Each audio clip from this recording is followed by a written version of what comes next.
Hello and welcome back to Second Take Movies, a podcast where we give movies a second look, a second chance, a second take, if you will. I'm your host, Preston Jenkinson, and for the fourth time on a Matrix movie, it's Jake Twido. Never even should have been a fourth. Yeah. Not fourth attending this fourth movie. We were not planning this episode at all. It was just going to lead up to this movie, and then that was it. This being the first episode of the new year, I was like, you know, why not? One last go with The Matrix, which is probably what Warner Brothers said. Yeah, I was about to say, I'm pretty sure Warner Brothers is saying, oh, that was a good project. Yeah. Not again. No. As you can probably guess, we're talking about Matrix Resurrections, which came out over Christmas. God, what a... Ugh. It was a movie. It was exciting. Yeah. It looked really cool. It did. I think I said it in resolutions, like I just want to see a modern CGI, up-to-date stuff. I got that. But at what cost? Yeah. The story for this movie, if there is one, return to the world of two realities, one everyday life, the other what lies behind it. To find out if his reality is a construct to truly know himself, Mr. Anderson will have to choose to follow the White Rabbit once more. I don't even like that. I hear that and I'm just like... Two reviews. The positive review, which just made me mad when I read it. If Spider-Man No Way Home is the poison, this is the antidote. Yeah, who? It's David Ehrlich from IndieWire.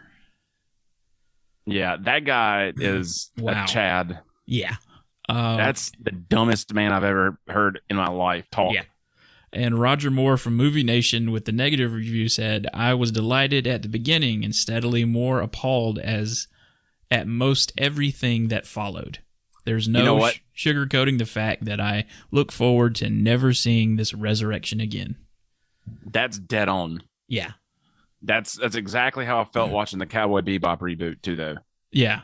At first I went, I'm in, and then the more it trudged on, I went, what is this? By the end of this movie, I'd already checked out. Show me cool stuff. I don't care. I feel like there's a good movie in here somewhere. Yeah, there's some incredible acting. Yeah. Jessica Henwick was a standout as Bugs. Yeah. This is not an actor's problem. Everything was fantastic. It's all screenwriting. Every actor in this movie is doing a great job. Yeah, and then they didn't have Lawrence Fishburne, so it's doomed to fail. And then Hugo Weaving, it's not going to work. I have a way to fix this movie that includes having Lawrence Fishburne in the movie. Is it John Wick 4 is in the Matrix? I would say not having Keanu Reeves or Carrie-Anne Moss at all. And maybe this should have been just a search for Neo that we never really... I think they would finally get to Neo, but the entire movie should just be... Because there's a war between machines now, and I didn't know... I don't even understand that war still. I don't... They didn't explain it very well. It was just a quick catch-up scene with Niobe. Ugh. You mean that old mound of clay? Yeah. This is but I thought that's how this movie's gonna work. Like Keanu's gonna do all this promotion just like Star Wars was. Yeah. You had Mark Hamill in the last two scenes, seconds of the first one, First one's whatever the right number is. No, but you know what? My only problem is I thought about it before too. If Keanu wasn't in this, would I even remotely care? Probably not. That was... I think like if anyone liked this movie, it's because they like Keanu Reeves and they want to watch him be Keanu Reeves. That's it. But if you're going to bring everybody back, at least get Hugo Weaving back. Which I think he had I think they pitched it to him, but he had scheduling conflicts. Yeah. Which probably a much better movie that he was working on. Probably. And they use so much from the original trilogy, which is... Yeah. And just because you comment on it doesn't give you license to just keep going with it, No. That whole... I know I'm jumping, but it goes right along with the beginning. All those flashbacks, it's like... I don't know how to word this right. It's like if I tried to remake some really, really old movie Never seen it before, really. Seen it once, and I'm like, this is the best movie ever. I'm going to remake it. And I just keep having these cheeky moments looking back, like, you remember that? That was the good ones. Yeah. Yeah, you're just doing this for nostalgic purposes, and that's it. But now Thomas Anderson, a.k.a. Neo, is a video game creator or designer or whatever you call him. Hey, clever. Yeah. I said, you know what? All right, I can roll with this. That's fine. But yeah, there was too much like, and I don't know. Maybe the first time I watched The Matrix, I felt this way. Mm-hmm. So I might be wrong, but it's too much of like, all right, you're in it. Better figure this out. Yeah. Which that's good sometimes, but they spoon feed you later. Yeah. I was like, well, what? Pick one.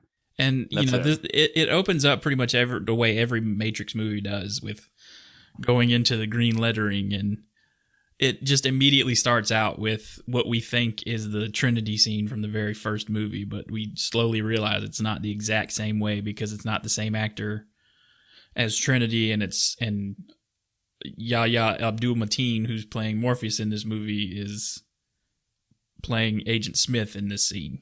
So he's Agent Smith. Yeah, I caught this today when I was watching it. He says that he's the consciousness of Morpheus and Smith kind of rolled into one. Because Keanu Reeves' character created this, what they call a modal, which is teaching programs how to do something in a repetitive environment or training them to do something. And he subconsciously created this thing to get him out, I guess. I don't know. They didn't explain it very well.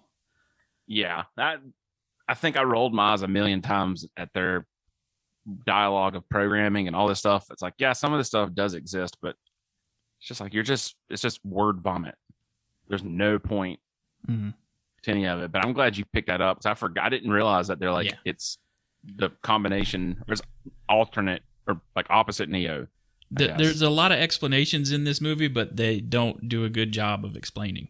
No. So he quickly realizes that he's a program in a thing, because he grabs Jessica Henwick's character. Bugs is her name.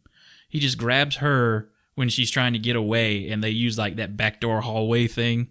It's like that was cool. Door. That was pretty cool. I was like, oh, it's the hallway. Yeah, I was pumped. I went, oh, this movie's gonna be awesome. Like the way they were shifting in and out of doors and stuff was awesome.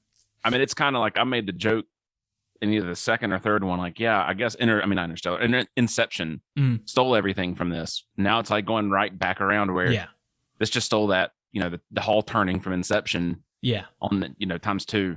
Yeah. And she, I guess you can free programs in this Matrix. Yeah, which I was like, oh, what?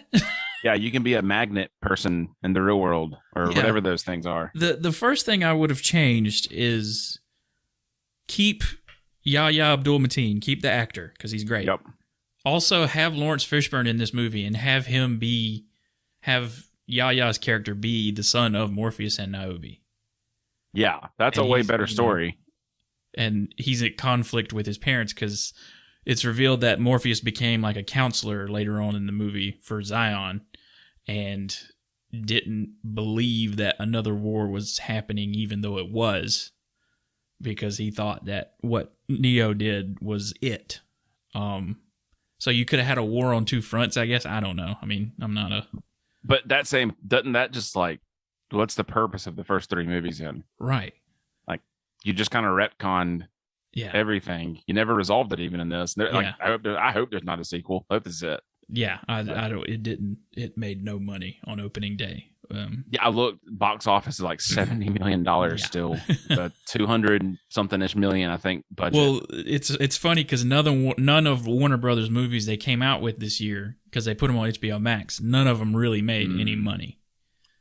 And they didn't get hardly any new subscribers to HBO Max. Well, Dune made money. That's the one exception, I think. Yeah, I'll take that. I wish I saw that in theater still. I watched it like a cheapskate on HBO Max, but so they drag. I'm foggy since you just watched it again, and I should say I watched this over 4 days. Fell asleep every time. I was like, I'll finish it tomorrow. No, I fell asleep. So they drag Morpheus out, or however you want to word it. They red pill him. Okay, yeah, and then they figure out where Neo is because of that.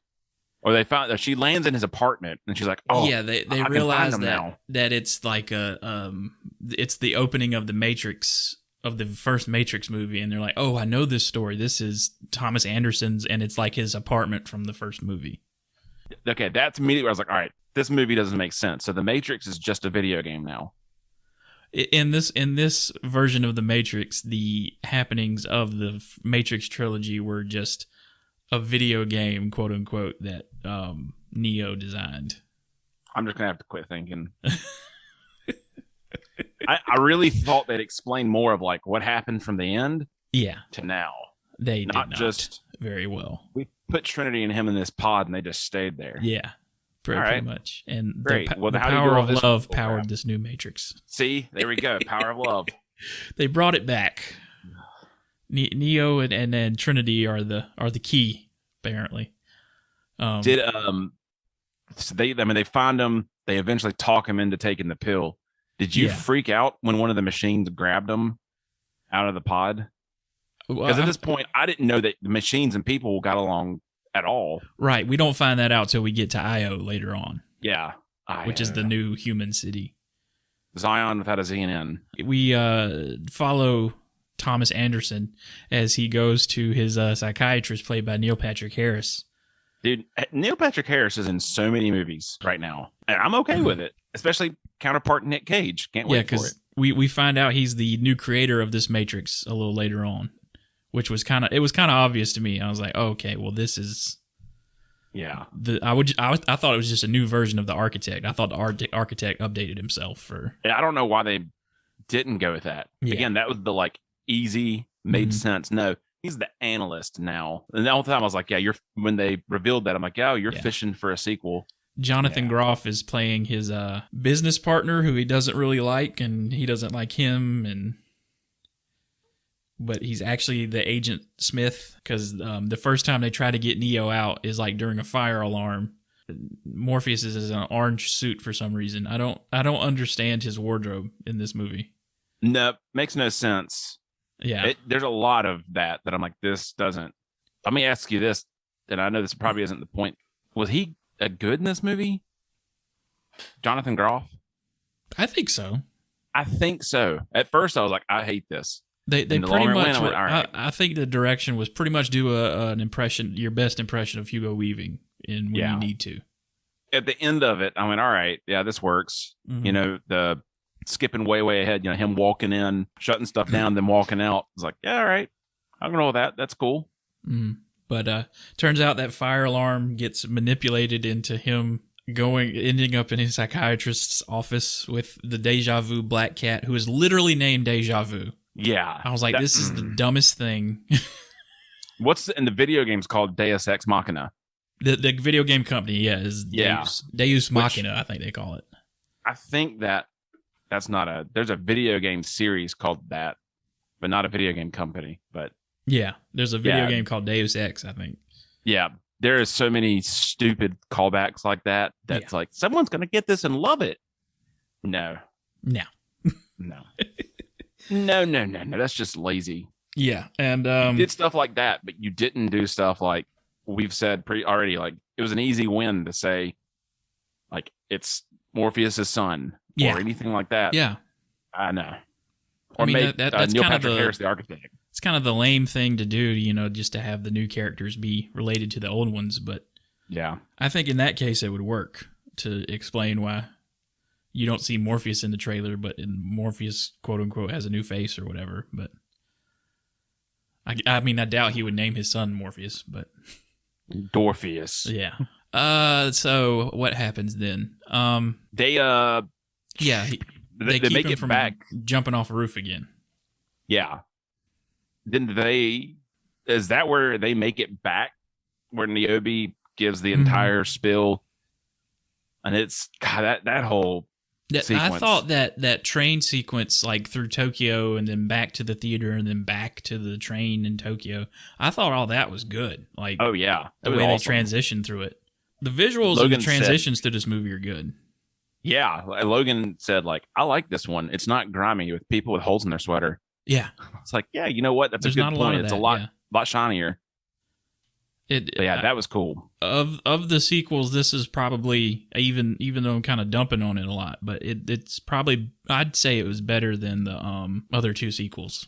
Yeah, it's definitely number 2. There's a big gap between 1 and 2, but how do they get out of the Matrix in this movie? They do a new thing where they're going through mirrors. Okay, because which makes sense to me because we don't have payphones anymore, so. No. I think they, and it's okay they did this. I think there's certain scenes where people just all of a sudden appeared out of the Matrix. Yeah. You didn't see how they did it. And I was like, all right, this is the first one. You saw everybody come in and out. Yeah. Or the first, second, third, whatever. Because the way they get Neo out is through this tiny little mirror on the train. And that transitions from him, it was a great transition of him, his arm going in and then his arm coming out of the amniotic fluid, I'll call it, in the little rebirth chamber or whatever. Yeah, that was awesome. That, like you said, that entire train sequence, I was sold. I was like, all right, I'm back in it. This might redeem itself, but nope. It does not. I draw a huge gap. I know at that point everything talks. Bugs decides to run off and cheat away. But nothing else really happens in IO, does it? No, we just get a previously in the city of Zion story from Niobe, and then Bugs kind of rebels against what Niobe wants to do, and they go and get Trinity. Also, I'm glad they got the original person, Jada Pinkett Smith, but man, that's some hot garbage. You got everyone else looking normal. Yeah, and I get it; she's not. Yeah, one of the magic people, but I'd have just recast her. And they just didn't have a good explanation of, it's been 60 years, but Neo's aged. Keanu Reeves has aged, even though people say 3 years. And Carrie-Anne Moss has aged, but I guess because they were stuck in the thing and they kept getting rebuilt, or I don't know, man. This movie doesn't explain a lot. Yeah, the stuff that matters, it doesn't explain. The stuff that doesn't matter, it goes way out of its way. Yeah, doesn't click at all. But I'm still drawing a huge blank. Maybe I should have watched it again. They get back in the Matrix, and it's just kind of like, we're in the Matrix. I don't think anything happens. It's just a lot of this is pretty, this is cool. Yeah, it's just, once they get back in the Matrix all together, they have the Merovingian shows back up, which which he's just screaming. He's screaming at him while they're fighting. As there was no point in that scene whatsoever other than for Smith and Neo to fight again. Yeah, that all made me mad. And then you get to see Sati. Yeah, and I'm like, why didn't you get the original actress to do it? Why didn't you? You got right. I don't even remember the girl's name. She's married to a Jonas brother. Priyanka Chopra, I think is her name. Yeah, there we go. But as soon as she popped up, I went, oh, it's the Oracle. Oh, yeah. When I saw that in the trailer, I was like, oh, that's Sati. That's obviously who that's supposed to be. Maybe that little girl ain't acting no more. I don't know. I might look it up in just a second and see. I'm curious. But it's just so funny. I guess she's not really the Oracle, but she is the Oracle. Kind of, but it's like a revenge thing. She's like, yeah, I want revenge on the machines. You're gonna do. I hope you do that. Sure. Yeah. But it made me so mad. Because within IO, we learned that some machines have started helping the humans, which again sounds like a better movie than what we got.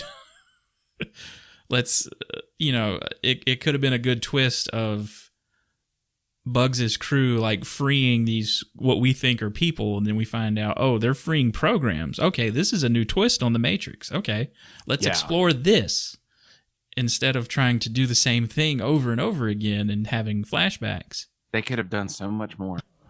To just and this is the only thing that Warner Brothers is going to let either Wachowski do for the next 10, 15 years. I'm all right with that. It's fun. It's like I hate the whole premise of this as a bet. I guess it's kind of like the ending of Revelations, whatever it is, where he talks to the main machine and is like, I'll take care of Smith. If I don't, you can kill me. Yeah. And this one, it's like, if I can talk Trinity back, then Done. There's no explanation as to why Smith is back.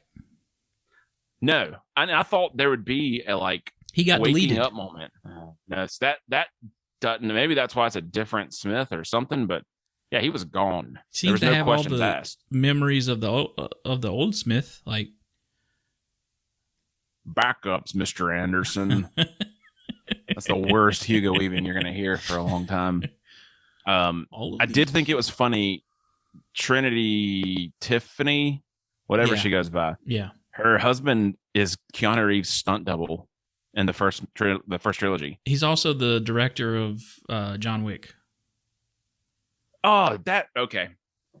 That makes so. I didn't pick up on that, but I was like, this guy sounds familiar. Why do I seen him before? That's it. Exactly. Yeah. Well, sucks for him. John Wick rules. Honestly, this, which is probably what I'm going to do tonight when we're done, it just made me want to watch John Wick again. Yeah, I got done. That was my first thought. I got done watching this and went, I want to watch John Wick. I just want to do that, and that's it. At this point, John Wick is a better franchise than The Matrix. Oh, yeah, definitely. The stuff that's insane and wild in John Wick, it makes sense-ish. Yeah. I think there's not a lot of philosophy. It's flat out like, yeah, they're assassins. Yeah. They have a code. We fight. This one, whatever philosophy the first 3 movies made, this one retconned it, but still used it. And so it's like, what is this about even? I don't know. I love watching movies just to watch them. But some movies is like, what was your purpose in making this? Yeah. Where were you aiming for it? There's no target. It's a cash grab. You had no new. That's probably my biggest problem with this movie is you had no new story to tell. Nah, there's nothing to say. It's you obviously. I mean, it does, and like I said, it doesn't matter that you have this meta scene with all these people trying to design the Matrix 4 and saying, "Oh, the Matrix is about shooting. The Matrix is bullet time. The Matrix is philosophy." And just because you keep calling out that sequels like these sequels and reboots are terrible, doesn't make your movie better for pointing it out. Yeah, you just prove the point. Yeah. It's terrible. Obviously, you think it is, so why do you keep trying to do this? That level of tongue-in-cheek, that made me nauseous. Yeah. Just everything's so meta. Everything's so about itself. Right. Shut up. Just get a gun, go seek revenge for the guy that killed your dog. Done. Simple story. You've got the hair. I mean, you've got the John Wick hair in this movie. Just do that. I really, granted, I mean, it's a different director, different writer, different everything else. But I had a part of me that was like, maybe this will be like John Wick. Maybe this will be just crazy action, John Wick with sci-fi. But I tell you, if they ever do another Matrix, probably a different director all around. Yeah. Would help. It would help. That would help a lot.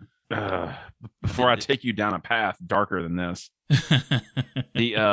So they make the deal. And again, I hate it. I'm trying to draw back, what happened next? I see scenes in my head. Yeah. And it's just a lot of nothing. He goes and tries to convince Trinity at her motorcycle warehouse. Yeah, after they have this big, huge fight with the exiles and the Merovingian has this crazy monologue about we had originality, we had book, blah, blah, blah, blah, blah, blah, blah. Shut up. Didn't follow anything he said. Right. It was just I started to turn on subtitles, but then I was like, I don't care. Yep, same thing. I rewound it, started it back and went, what am I doing? Fast forwarded back through it. It's just like a mix of French and anyway. After his fight with the exiles and Merovingian and Smith, I don't know what their original plan was that they were all going to do together, but because I thought the original mission was to just go get Trinity, but apparently he has to go see Trinity on his own. Yeah, and I didn't get that. I mean, I don't know. He's the one. Yeah. And then the analyst shows up, and basically his big new weapon is my bullet time is better than yours. Yeah, and it looked cool, but that was the dumbest twist. It's the dumbest explanation, the dumbest twist. The swarm thing. That was a good idea. I like that. Yeah, I was like, all right, that's a better way to do the Agent Smith, like a million Agent Smiths. This is way better. Yeah, I'm on board with that. But my bullet time is better than yours. What's okay? I just sat there like, I mean, this is really cool to watch, but I mean, what's going to happen next? A lot of effort went into, bringing. I guess Keanu Reeves actually had to move in slow motion, and Neil Patrick Harris was there, and I don't know, but. And you know what? I hate to say this, it was cool. It wasn't even done well. No. When I watched a highlight on YouTube earlier of it, now because I was like, was the effects on that as good as I think, or was it terrible? It's not great at all. Which maybe that's the difference between the first Matrix and now. Yeah, you could make the Matrix at your house now. Yeah, some kid could do those effects. Pretty much. Most of the effects in this movie, some kid could probably do at his house. Yeah. So it's not as, I can forgive the bad story parts for amazement, but that meeting ends and they decide to meet at the cafe that they cross paths several times. And what was the punny name for that cafe? Do you remember it? Simulate. There we go. Simulate. I was like, okay. I saw that and got a little chuckle, and I went, well, that defines the movie right away. Someone says, what do you think about that new movie for The Matrix? I'm going to say, no good. They had a coffee shop called Simulate. Yeah. That's the whole movie, is a stupid pun. And this idea that, again, the power of love, that the simulations that the machines ran where the two of them hooked up crumbled or failed, but almost bringing them together, but never. So the entire source code for this Matrix is within both of them. Again, it's like you watch these first three movies and you kind of understand it. And now this is just like, we're going to confuse you for the fun of it. There's no point. It's like, this movie is way up its own ass. It's not even.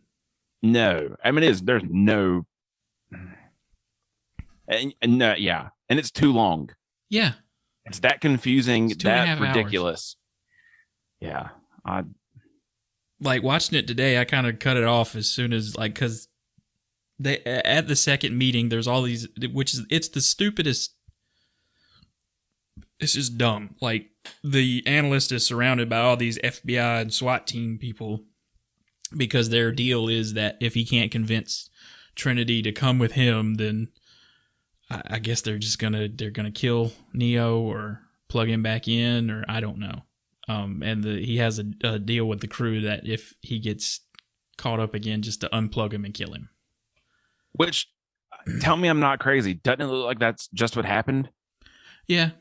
I mean, but somehow because programs can enter the real world now. That's a different thing. Which again, I thought was a good idea. Yeah, that was a cool concept. I was on board. That's way better than but not better, but I was terrified they'd have to like hijack a human, and come back. Like, no, this works. This flows. This is good. I'm all right. Like, they can exist in the real world physically and in like that little waiting station that Morpheus was sitting in, which he almost has nothing else to do in this movie other than moving Neo along through the plot. The original trilogy Morpheus, when you boil it down to it, that's pretty much all he did too. I mean, it served a bigger purpose, did more stuff, but. And like we kind of went through this movie quick, but that's pretty much all that happens. It's just a lot of dialogue in between all those scenes. Yeah, I legitimately for a moment here went, man, Preston, I just screwed this podcast for you because I can't draw anything from it. But no, there's nothing. I mean, because I tried to take notes of this thing and I was like, I can't, like, there's nothing is explained or really happens. It's just cool fight scene, cool chase scene, and then let's stop the movie dead and explain what happened to Zion and how Io was created, and we can go strawberries now. Strawberries. I love those strawberries. I love them strawberries. Potato fries. The big thing, the movie ends, right? There's a war with the machines. That war doesn't end. It ends with, we're going to make the Matrix how we want it, man. Yeah. Okay. How do they have that power, though? That's what I want to know. Love, man. That's all it is. There was that one scene where it's like, can you still fly? And then he tries to fly and he can't. I was like, okay, that's pretty good. Yeah. I had a good chuckle. There were a lot of moments like that. Yeah. Where it's like watching the Star Wars reboots and there's a couple of things and you're like, yeah, I know that. cool. But they, speaking of Star Wars, they did. That's what the end of this movie is. They're the Force dyad from the Rise of Skywalker at the end. They just did that again. All it was.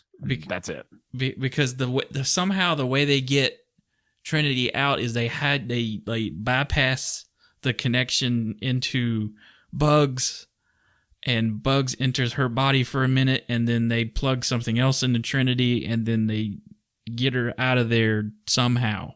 That was the most confusing. Like, I was like, all right, well, Bugs is dead. She's actually Trinity. So now Trinity's soul's going to go into Bugs. Did Bugs die? No. Bugs is fine. Just, ta-da, okay. I'm done. I'm back. Ugh. But you know what? See, that's dead ringer. That's how you know this wasn't a good movie. Yeah. You watched it twice. I watched it 3 times. Oh, my God. Main character, you see her the whole movie. You're invested. I can't fully. I'm telling you she lived, but then I'm second guessing myself. Yeah. You know what? I don't know. It should have just been another Matrix. Like, come up with something new. Just another Matrix story with Bugs and her crew. Like, Jessica Henwick could have carried this movie.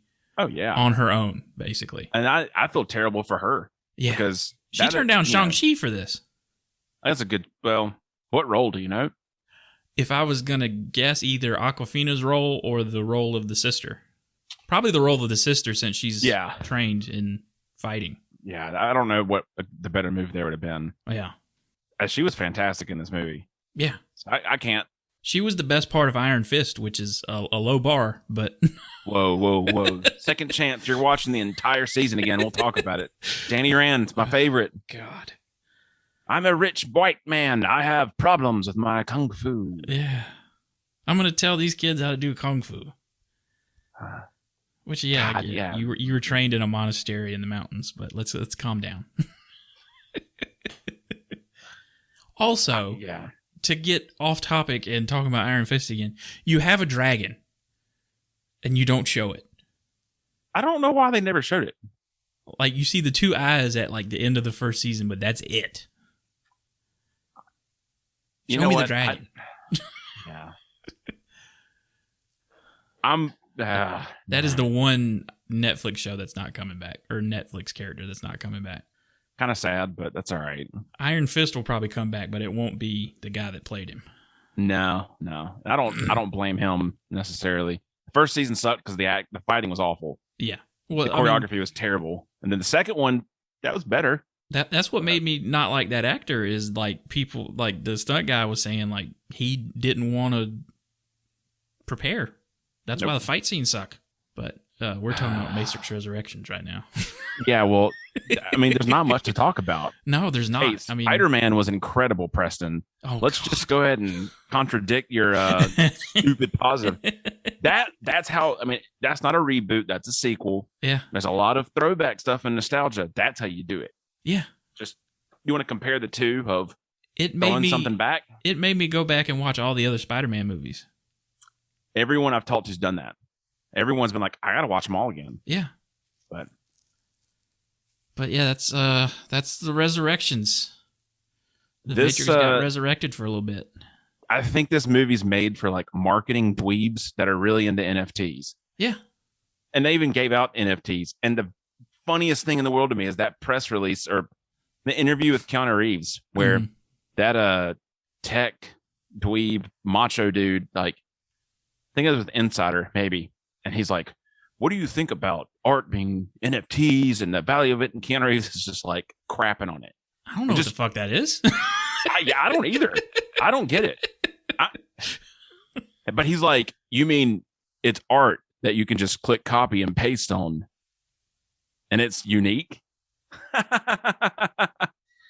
Yeah, because it was explained to me like it's a link that you own. Or, you know what? I'll just go buy art. Go buy instead. One. Yeah. Yeah.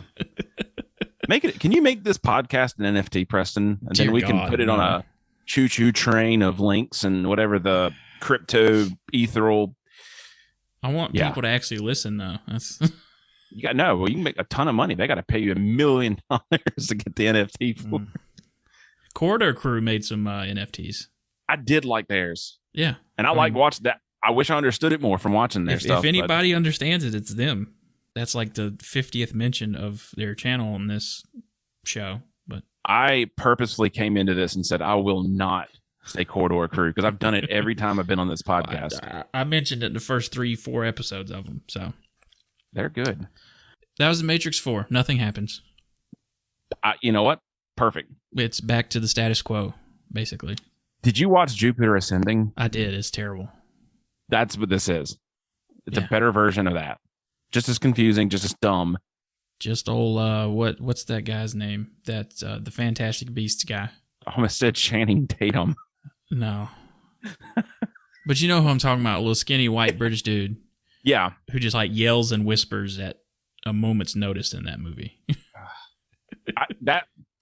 I don't know. Maybe these movies just aren't for me. Maybe that's what it is now. But like you said, hey, the box office and the reviews all say the same thing. Just nobody cares. Good. And people are saying that Keanu Reeves isn't a draw. I don't necessarily agree with that. It's just, I think people are kind of done with all these endless sequels to older properties, you know? Yeah. And I don't know, like you said, or, there's no point to this. Yeah. It's flat out looks like a cash grab. Yeah. If someone wants to stay relevant. I think it honestly was a reason to show off that Unreal Engine 5 demonstration at the Game Awards. God, that's all they should have done. That's all they should have done. Make a Matrix video game with the Unreal Engine 5 and then sell that as a full game. That made me so mad after the movie ended. I was like, just stick to that engine. That thing's incredible. The Matrix is made to be a video game, honestly. Like they did in the movie. But yeah, it doesn't make sense. Yeah. Would have been better, and I think I texted you earlier in this week talking about Star Wars, The Mandalorian, and Boba Fett, like that whole line of Star Wars TV. Mm-hmm. That's what they should have done if they wanted to make another Matrix. Yeah, they should have just made a series, a following something. The Matrix world, just like the Star Wars world, is open for all kinds of different side stories and smaller, more condensed conflicts, and it's great. Just give me a new story. Look, even in trying to close this out, I'm talking about something else other than the Matrix. That's just, Again, there's not much to say about this movie. It was neither good nor bad. It was just. It was, and to me, that's a worse movie than bad. Yeah. If it was just completely bad, we could have fun like ripping it apart. But there was so much potential that was lost in this movie. I'm curious what not that I care. I don't think Rotten Tomatoes are good. I would probably say it's like at 50%, 50, 60. 64. Yeah. 64 and 63. It was at a 6.5 on IMDb, I think. Had a Metascore of 68. Yeah.